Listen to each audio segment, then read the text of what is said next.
Welcome to city India news. ప్రపంచ దేశాలను కలవరపెడుతున్న Omicron corona virus దేశంలో కూడా ఎంటర్ అయింది. తాజాగా విదేశాల నుంచి వచ్చిన ఇద్దరికి ఓమిక్రాన్ వేరియంట్ కేసులు నమోదైనట్లు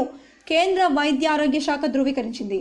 ఇటీవల బెంగళూరుకు వచ్చిన ఇద్దరిలో ఈ వేరియంట్ కరోనా కేసులు నమోదయ్యాయని కేంద్ర health joint secretary love Agarwal తెలిపారు. ఇన్నాళ్ళు విదేశాలకే పరిమితమైన ఓమిక్రాన్ భారత్లో కూడా నమోదవ్వడం దేశ ప్రజల్ని కలవరపరుస్తోంది. 24 గంటల్లోనే ఈ 2 కేసులు నమోదయ్యాయి. విదేశాల నుంచి వచ్చిన 62 ఏళ్ల వ్యక్తికి 46 ఏళ్ల వ్యక్తికి ఒమిక్రాన్ వేరియంట్ సోకింది. వీరిద్దరూ కూడా సౌత్ ఆఫ్రికా నుంచి వచ్చినట్లు కేంద్రం తెలిపింది. ప్రస్తుతం దాదాపు 29 దేశాల్లో ఇప్పటి వరకు ఒమిక్రాన్ వేరియంట్ కేసులు నమోదయ్యాయి. తాజాగా ఒమిక్రాన్ జాబితాలో ఇండియా కూడా చేరింది. మరోసారి అప్రమత్తంగా ఉండాలని కేంద్రం ప్రజలకు సూచించింది. అత్యంత వేగంగా దాదాపు డెల్టా వేరియంట్తో పోలిస్తే ఒమిక్రాన్ వేరియంట్ 5 రెట్లు వేగంగా వ్యాపించే అవకాశం ఉంది. इसमें मुख्यतः जो हम आपसे रिक्वेस्ट करना चाहेंगे और आपके द्वारा सबको बताना चाहेंगे कि डब्ल्यूएचओ ने एक बहुत मुख्य बात ये कही है कि वैक्सीन पे हमें ध्यान देना है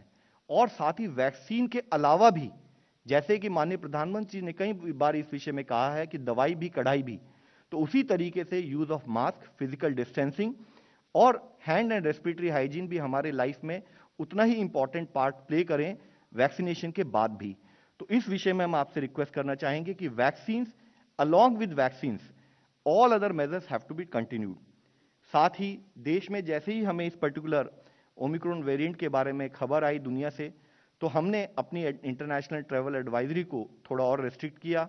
और उसके बेसिस पर कार्य शुरू किया, जिसके बारे में मुख्यतः हम बताना चाहेंगे कि हमने दुनिया के सभी देशों को 2 भागों में डिवाइड किया.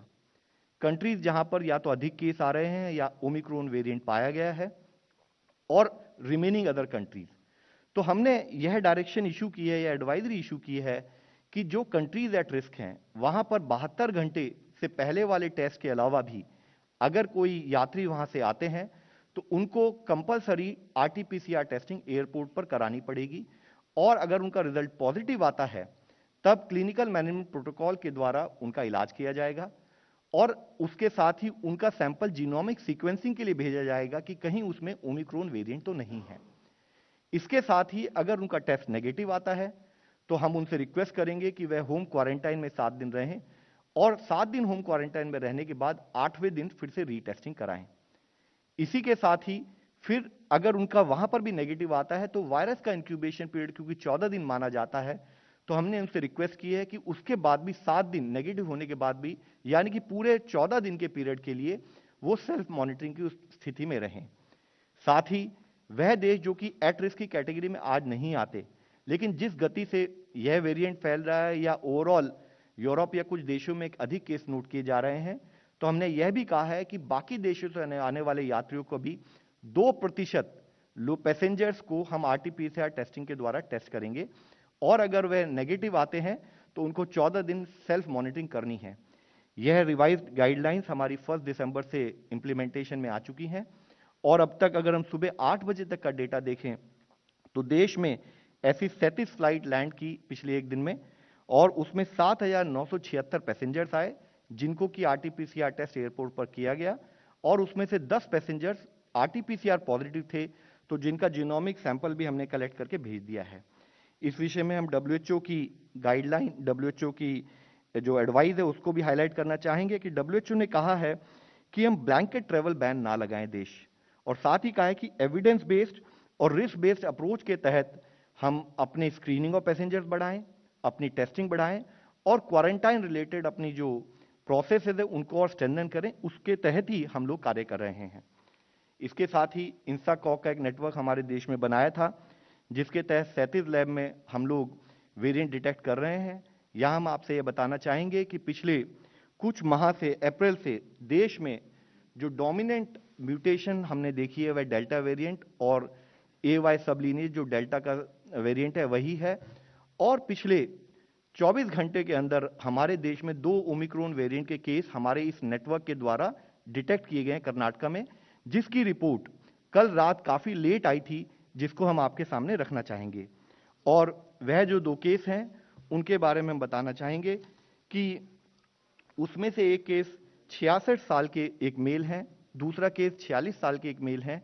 और जैसे कि हमारा प्रोटोकॉल है ना कि हमारे इंसाकॉग नेटवर्क ने उसको समय पर डिटेक्ट किया, बल्कि as a protocol, as a practice जो हमारी कॉन्टैक्ट ट्रेसिंग की पद्धति भी शुरू हुई है, और जितने उनके प्राइमरी कॉन्टैक्ट्स हैं और जितने सेकेंडरी कॉन्टैक्ट हैं उन सबको ट्रेस कर लिया गया है और उन सबकी टेस्टिंग करके उनको एज पर प्रोटोकॉल हम कोऑर्डिनेट कर रहे हैं।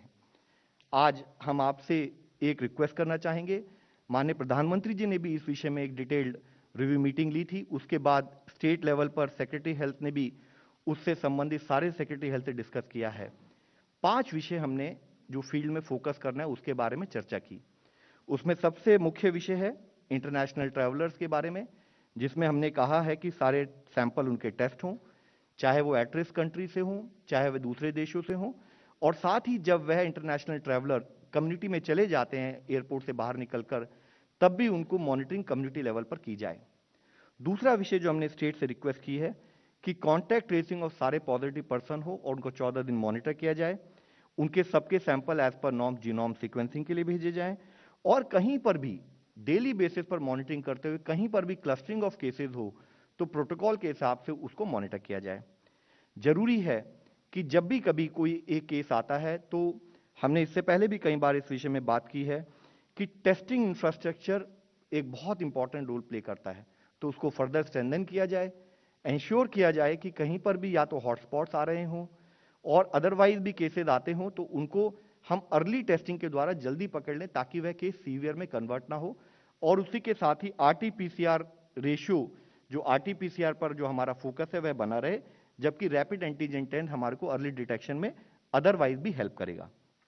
इसके साथ ही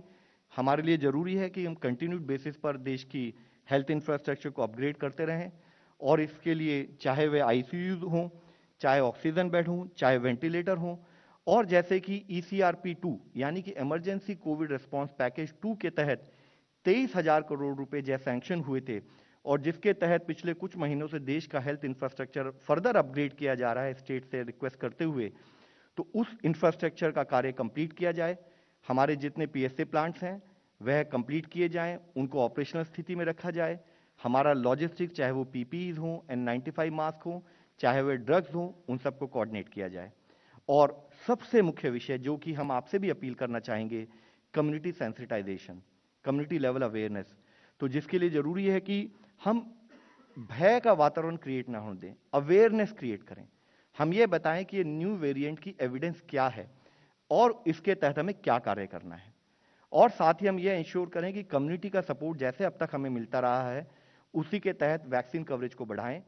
और कोविड अप्रोप्रिएट बिहेवियर को हम लोग